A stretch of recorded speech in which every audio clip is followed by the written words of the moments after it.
이 사진 한 장이 큰 논란이 되고 있습니다. 장애인 자녀를 둔 학부모가 강서구에 특수학교를 짓게 해달라며 반대 측 주민들 앞에서 무릎을 꿇은 사진입니다.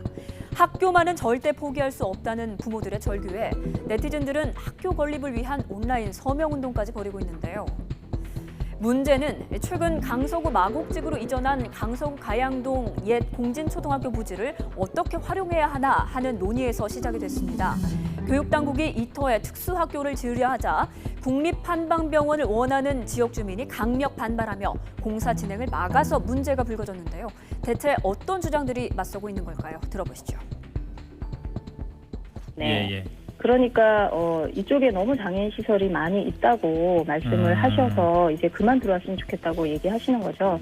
대개 이제 집값의 문제를 많이 걱정을 하신다고 해요. 집값.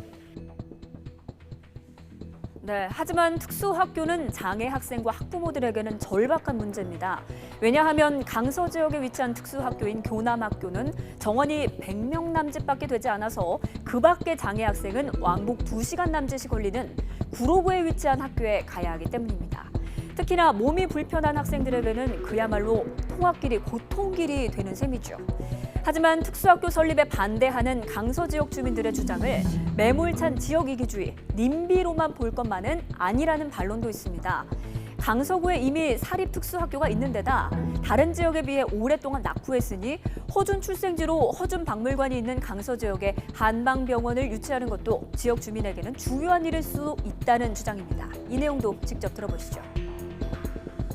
특수학교를 혐오시설이라고 한 적도 없고 기피시설이라고 한 적도 없고 다만 저희 못 사는 이 지역을 위해서 조금 더 한 번 더 생각해달라고 그렇게 얘기를 하는데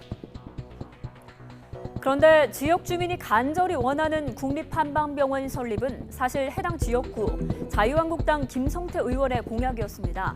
최근 공청회 때도 자리에 있었는데 그 자리를 떠나는 과정에서 논란이 일기도 했습니다. 장면 보시죠. 헐리가 있지 않습니까? 여러분, 네, 온다고 욕하셔도 무슨 짓을 한다고 연기한다고 욕하셔도 그 욕 다 받겠습니다. 무슨 욕을 하셔도 상관없습니다. 저희한테 욕하십시오. 그런데 여러분, 학교는 포기할 수 없습니다. 학교는 절대로 포기할 수 없습니다. 여러분, 제발 도와주십시오. 김성태 의원님, 가시지 마시고 제발 저희 도와주세요. 외면하지 마시고 저희 도와주십시오. 가시지 마시고 제발 저희를 도와주십시오. 이런 학부모의 간절한 부름을 외면하고 자리를 떴다며 김성태 의원을 향해서 강한 비판이 있었는데요. 김 의원은 악의적인 편집이라며 강력히 항의했습니다. 들어보시죠. 악의적으로 애국 오도된 거죠. 그런 건가요? 사실상 그날 이제 행사 주체는 서울시 교육청입니다. 네. 그리고 강서 지역 주민들하고 토론회예요. 네. 그래서 조희연 교육감이 주관하는 자리였습니다. 예. 저는 지역 국회의원으로서 이제 짧은 인사말만 조희연 교육감 인사한 이후에 저도 짧은 인사말을 하게 된 거예요. 그리고 네. 저는 애초 계획은 바로 이제 다른 일을 보기 위해서 나올 계획이었습니다만은 너무 분위기가 또 뭐 심각하고 그렇죠. 또 어려운 상황으로 흘러가는 그런 분위기가 사전에 많이 있었어요. 그래서 인사말만 하고 금방 일어나는 게 적절치 않아서 네. 되려 다음 약속을 좀 뒤로 미루면서 그 자리를 좀 더 지켰습니다. 오히려 약속을 미루며 최대한 자리를 지켰다는 주장입니다. 이런 가운데 지난 4월 20일 장애인의 날에 김 의원이 페이스북에 작성한 글이 지금 상황과 묘하게 대립되면서 관심을 모으고 있습니다. 국회의원이 되기 전부터 나는 사회복지사의 길을 걸었다.